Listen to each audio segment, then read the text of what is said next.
Hi friends, ఈరోజు మనం ఈఎస్లింటింగ్ అనే ప్రాసెస్ అనే కాన్సెప్ట్ గురించి నేర్చుకుంటున్నాం. యాంగులర్ ఎలా ఇంప్లిమెంట్ చేయాలి, దీనివల్ల ఉపయోగాలు ఏంటి అనే ఒక కాన్సెప్ట్ గురించి మనం తెలుసుకుందామండి. So before going to the ESLinting వెళ్ళే ముందు అసలు ఈఎస్లింటింగ్ పర్పస్ ఏంటి, అసలు ఎలా వాడాలి, ఎందుకు వాడాలి, ఇలాంటి వాటి గురించి మీకు చెప్తానండి. So first thing, so welcome to the our thing అండి. సో ఇక్కడ మీరు గమనించినట్లయితే చూడండి ఇక్కడ. సో ఇక్కడ మీకు ఆల్రెడీ స్క్రీన్ కనిపిస్తుంటుంది. యాక్చువల్గా ఈఎస్ లింటింగ్ కంటే ముందు ఇంకోటి టిఎస్ లింటింగ్ అనేది యాంగులర్ వాళ్ళే తీసుకొచ్చారండి. టిఎస్ లింట్ అయితే ఎక్కువ మంది అందరూ కూడా ఈఎస్ లింటింగ్ అనేది దాన్ని ఎక్కువ వాడటం జరుగుతుంది.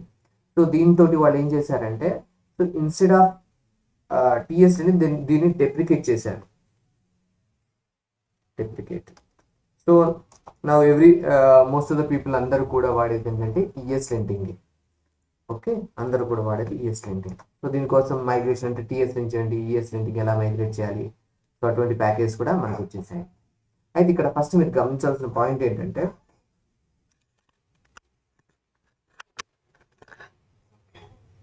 సో అసలు ఈఎస్ లింటింగ్ అనే దేనికి అసలు దేనికి వాడతారు ఈఎస్ లింటింగ్? ఇక్కడ గమనించండి. ఫస్ట్ పాయింట్ ఏంటంటే, బై జావా స్క్రిప్ట్కి కొన్ని ప్రాబ్లమ్స్ ఉంటాయి. ఫర్ ఎగ్జాంపుల్, మీ టీంలోనే కొంతమంది చూస్తే కొంతమంది సెమికోలను వాడతారు, కొంతమంది సెమికోలను వాడరు, కొంతమంది డబుల్ కోర్స్ వాడతారు, కొంతమంది సింగిల్ కోర్సే వాడతారు, కొంతమంది కన్సోల్ లాగా అలానే పెట్టి వదిలేస్తారు. మనమే కొన్నిసార్లు మర్చిపోతాం. సో ఇవన్నీ కూడా ఏమవుతాయి, ఏదైతే మీరు బిల్డ్ చేసే ఫైల్ ఇవన్నీ కూడా అట్లే ఉండిపోతాయి, ఈ ఎర్రర్స్ అన్ని కూడా. అండర్ థింగ్ ఏంటంటే, టీంలో ఉన్న ప్రతి మెంబర్కి మధ్య కూడా కొలాబరేషన్ అంటే యూనిఫామిటీ ఆఫ్ ద కోడ్ అనేది ఉండదు. So to maintain the uniformity of the code, so ఈ ఈఎస్ లింటింగ్ అనే ప్రాసెస్ని యూజ్ చేస్తున్నారు. ఇండియన్ కంపెనీస్ చాలా తక్కువ వాడుతున్నారు, కొంచెం ఎక్కువ ఫారిన్ కంపెనీస్ బాగా వాడుతున్నారండి. ఓకే, సరే. ఈరోజు ఇప్పుడు దీన్ని అసలు ఈ యాంగులర్ ఎలా ఇంప్లిమెంట్ చేద్దాం వాడతాం చూపిస్తాను మీకు. రైట్. సో ఇది వాడాలంటే ఫస్ట్ స్టెప్ ఏంటంటే, ఫస్ట్ ఈఎస్ లింటింగ్కి సంబంధించినటువంటి ప్యాకేజ్ని వాడాల్సి ఉంటుంది. ఇక్కడ స్మాల్ అనౌన్స్మెంట్ అండి. ఎవరైనా పర్సనల్గా ట్రైనింగ్ తీసుకుందాం అనుకునే వాళ్ళు కింద స్క్రోల్ అయ్యే నెంబర్కి కాల్ చేయించండి. మీకు ప్రొఫెషనల్గా సాఫ్ట్వేర్ లెవెల్లో ట్రైనింగ్ ఉంటుంది. ఇట్ ఈస్ నాట్ లైక్ ఏదో చెప్పాము వదిలేసామని కాదు.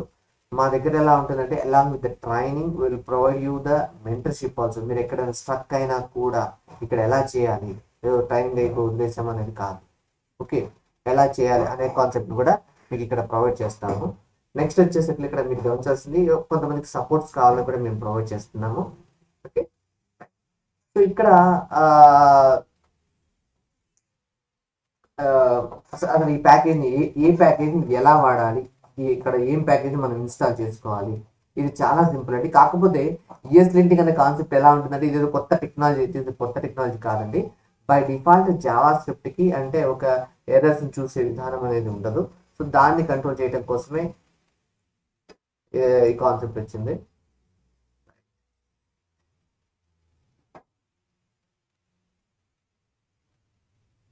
ఓకే, నెక్స్ట్ అండి.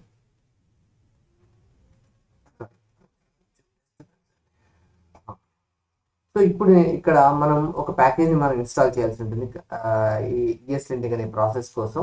సో దానికోసం నేను న్యూ బ్యాష్ని వాడుతున్నాను. ఇంకొకటి స్మాల్ థింగ్, మీరు ఒకసారి బ్రౌజర్లో లోకల్ హోస్ట్ 4200 మీకు అంతకుముందు వీడియోస్ కూడా చూసినట్లయితే ఉంటుంది. బై డిఫాల్ట్ కోడ్ అండి, ఇది not a big thing. Okay, నేను ఏం చేస్తున్నానంటే, ఇక్కడ ఒక ప్యాకేజ్ ఇన్స్టాల్ చేయాలని చెప్పాను కదా, ఎంజీ యాడ్. ఇది యాంగులర్కి సంబంధించిన స్కీమాటిక్స్ అండి. At the rate of angular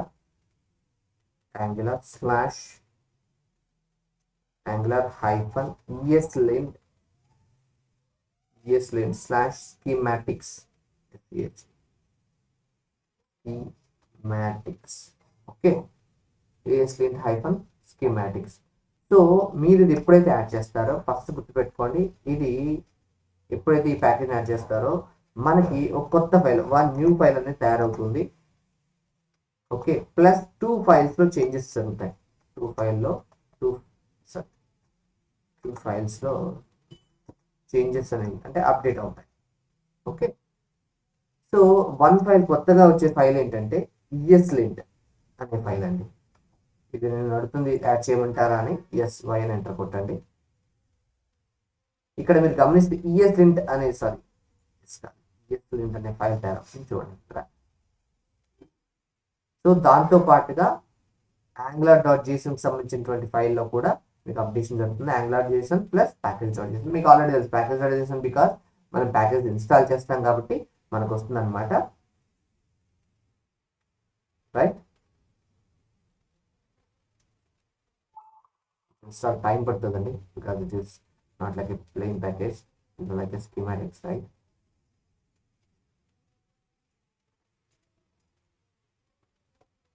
so ఇది చాలా చాలా ఈజీ అండి.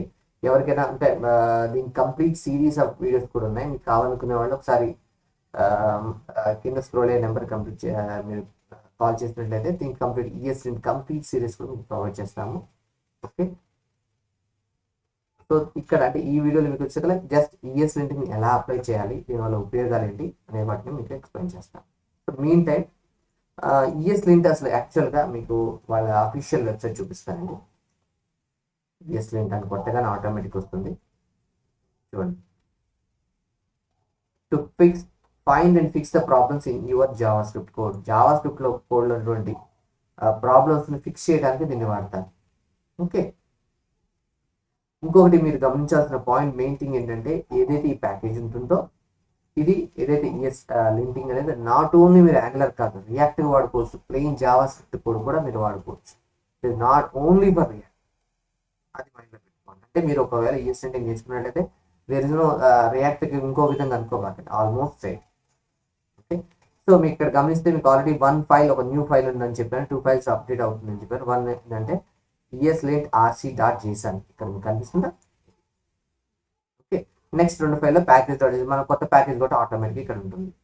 ప్లస్ angular.json కూడా కొన్ని చేంజెస్ అవి. ఓకే, అయితే package.json మీరు క్లిక్ చేస్తే నేను ఇక్కడికి వెళ్తున్నాను చూడండి. ఇక్కడికి వెళ్ళి package.json క్లిక్ చేస్తున్నానండి.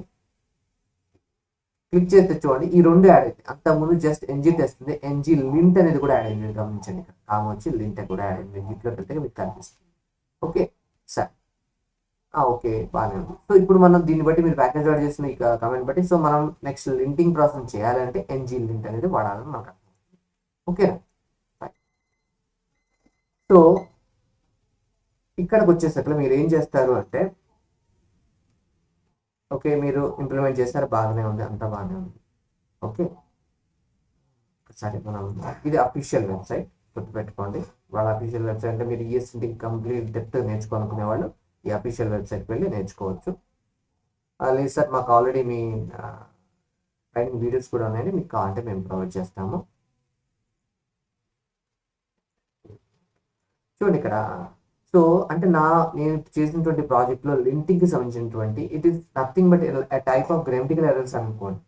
ఓకే, ఇవి అంటే ఈ మనం కోడ్ని స్టాండర్డైజ్ చేస్తున్నాం సో దట్ మన టీంలో ఉన్న వాళ్ళందరూ అదే రూల్స్ని ఫాలో అవుతారని. సో కోడ్ కూడా ప్రాపర్గా ఆర్గనైజ్డ్గా ఉంటుంది. ఓకేనా, మెయిన్ సింటాక్టికల్ ఎర్రర్స్ అండి. It is not without that code work కాదని కాదు, కొన్ని ప్రాపర్గా చేస్తున్నట్లే కాదు. సో ఇక్కడ మీకు ఆల్రెడీ చెప్పాను NG-lint ఒకసారి మీకు అర్థం అవుతుంది వాట్ ఈస్ వాట్ అని. సో ఏదైతే ప్యాకేజ్ ఉంటుందో మన ఫైల్స్లోకి వెళ్ళి గ్రామటికల్గా ఏమైనా అంటే ఏమైనా సింటాక్టికల్ ఎర్రర్స్ ఏమన్నా కూడా ఇది చెక్ చేస్తుంది.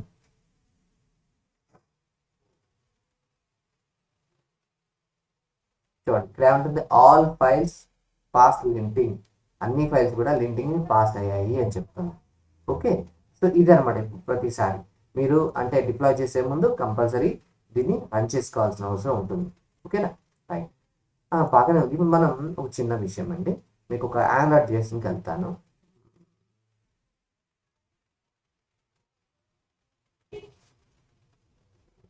సరే, ఫస్ట్ ఫైల్ ESLint. ఇది ఏంటిది అంటే ESLint rc.json ఫైల్ ఏంటి అంటే కాన్ఫిగరేషన్ ఫైల్ అండి. ఒకసారి కొంచెం జూమ్ తగ్గిస్తాను. ఇది ESLint యొక్క కాన్ఫిగరేషన్ ఫైల్. సో ఇది అసలు దీని ఒకసారి ఫ్లో చూద్దాం. దీంట్లో వచ్చేసరికి ఇగ్నోర్ ప్యాటర్న్స్, సో ఇది తీసేస్తున్నా, ప్రాజెక్ట్ ఓవర్ రైట్స్ ఇలా ఉంటుంది. ఈ ఓవర్ రైట్స్ అన్న దాంట్లోనే మనం ఇప్పుడు ఫోకస్ చేయాలి. ఈ ఓవర్ రైట్స్ అనేది ఒక ఎరే లోపల 2 ఆబ్జెక్ట్స్ ఉంటాయి. One is for the TS file, one is for the HTML file. So ఇప్పుడు మన ఫోకస్ అంతా కూడా టీఎస్ ఫైల్ కాబట్టి టీఎస్ ఫైల్ దాన్ని చూద్దాం. అసలు దీనికి ఏంటి చూడండి. సో ఇక్కడ మీరు గమనిస్తే ఎక్స్టెన్షన్ చూసారు కదా. ఈ ఎక్స్టెన్స్ అంటే ఏంటంటే నాకు ఆల్రెడీ ఈఎస్లింట్ యాంగులర్ ఈఎస్లింట్లో సంబంధించిన కొన్ని రూల్స్ ఉన్నాయి, నేను ఆ రూల్స్ని ఆల్రెడీ నేను తీసుకుంటున్నాను అని చెప్తుంది. ఓకే, మీకు ఇంకా ఎక్స్ట్రా రూల్స్ కావాలా, మీకు ఇక్కడ రూల్స్ కనిపిస్తుంది కదా, ఈ లోపల మీరు అవసరమైన రూల్స్ అన్ని కూడా మీకు కావాలంటే రాసుకోవచ్చు. ఓకే, మరి ఏంటి సార్ ఆల్రెడీ రికమెండెడ్ అంటే ఆల్రెడీ కొన్ని రూల్స్ అప్లై అన్నారు, ఆ రూల్స్ ఏంటి నేను తెలుసుకోవాలంటే ఏం లేదంటే మీరు ఇక్కడికి వెళ్ళండి. ఇక్కడ మీకు కనిపిస్తుంది డాక్స్ క్లిక్ చేయండి. డాక్స్ క్లిక్ చేస్తే మీకు ఇక్కడ యూజర్ గైడ్ కనిపిస్తుంది కదా, క్లిక్ చేయండి. ఈ యూజర్ గైడ్లో మీకు ఇక్కడ రూల్స్ కనిపిస్తాయి. ఈ రూల్స్ మీకు అన్ని రూల్స్ కనిపిస్తాయి చూడండి.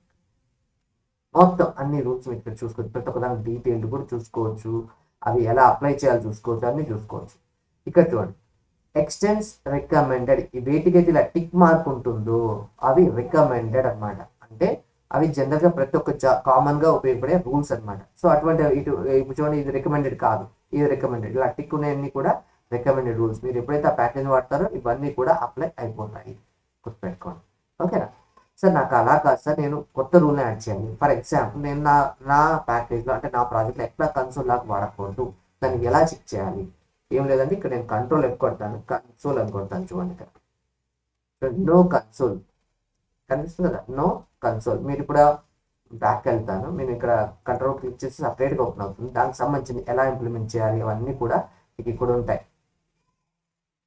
ఓకే, చూడండి ఎలా ఇంప్లిమెంట్ చేయాలి. నో కన్సోల్ కనిపిస్తుంది, ఇక్కడ నో కన్సోల్ ఆఫ్. సో ఇది రూల్స్ లోపల పెట్టాలండి. నేను ఇక్కడ రూల్స్ కనిపిస్తుంది, ఇక్కడ పైన ఇక్కడే పెట్టుకోవచ్చు, దేర్ ఇస్ నో ఇష్యూ. ఇక్కడ కామన్ పెట్టుకున్నాను ఆఫ్. ఇక్కడ మొత్తం డిఫరెంట్ కండిషన్స్ ఉంటాయండి. ఓకే, ఎర్రర్ అని, వార్ అని, ఆఫ్ అని. ఆఫ్ అంటే ఈ రూల్ అప్లై కాదు అనమాట. నాకు అప్లై చేయాలంటే ఇక్కడ ఎర్రర్ అని పెడుతున్నాను. ఓకే, పెట్టిన తర్వాత ఒక్కసారి నేను మళ్ళీ ఆ ప్యార కొట్టి ఎంజిన్ లింక్ కొడతాను. ఇప్పుడు కన్సోల్ ఎక్కడున్నా కూడా ఎర్రర్ చూపిస్తుంది చూడండి.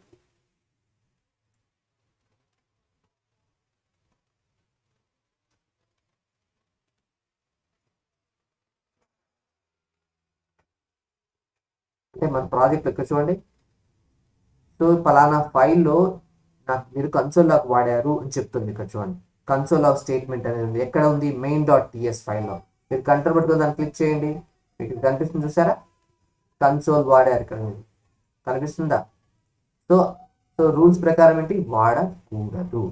సార్ మరి ఇది వాళ్ళు యాంగులర్ రూల్ ఇచ్చిన ఫైల్ కదా అంటే, ESLintకి యాంగులర్ రూల్ ఇచ్చారా ఇంత సంబంధం లేదంటే, ప్రతి చోటకి మీరు పెట్టిన రూల్స్ ప్రకారం ప్రతి ఒక్క ఫైల్ని చెక్ చేయడమే దాని పని. సార్ నాకు ఈ ఒక్క ఫైల్కి మాత్రం నేనేం చేంజ్ తెలుసుకోవాలంటే, దీనికోసం వాళ్ళు ఏం చేశారంటే వాళ్ళు కూడా కొన్ని ప్రొవిజన్స్ ఇచ్చారు. ఇక్కడ ఒక కామెంట్ పెట్టాల్సి ఉంటుంది, ఒక మల్టీ లైన్ కామెంట్. ఓకే, ఏంటి మల్టీ లైన్ కామెంట్ అంటే, ESLint -disable అనేది పెట్టాలి. సో ESLint -disable అని పెడితే అప్పుడు ఈ ఫైల్ మొత్తాన్ని కూడా ఇది చెక్ చేయదు. సో నేను అప్పార కొట్టి ఎంటర్ చేస్తాను.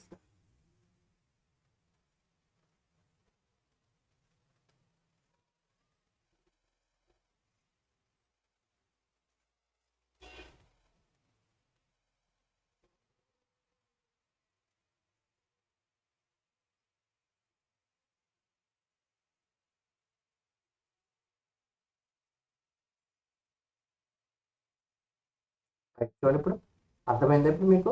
సో అలా మీరు మీ ఫైల్స్ ఏవైతే ఉన్నాయో వాటన్నిటిని కూడా మీరు ఈ విధంగా లింటింగ్ ప్రాసెస్ ద్వారా ఎర్రర్స్ రాకుండా మీరు సెట్ చేసుకోవచ్చు అనమాట. So that you team will follow the uniformity. ఇంకోటి గుర్తుపెట్టుకోండి, ఇది ఫ్రెషర్స్ లెవెల్ కాదండి, కొంచెం అడ్వాన్స్ లెవెల్ అంటే ఆల్రెడీ యాంగులర్ మీద పట్టున్న వాళ్ళకి ఇది వాడటం వల్ల ఇంకా మీకు ఒక కాన్ఫిడెన్స్ బిల్డ్ అవుతూ ఉంటుంది. So you are managing the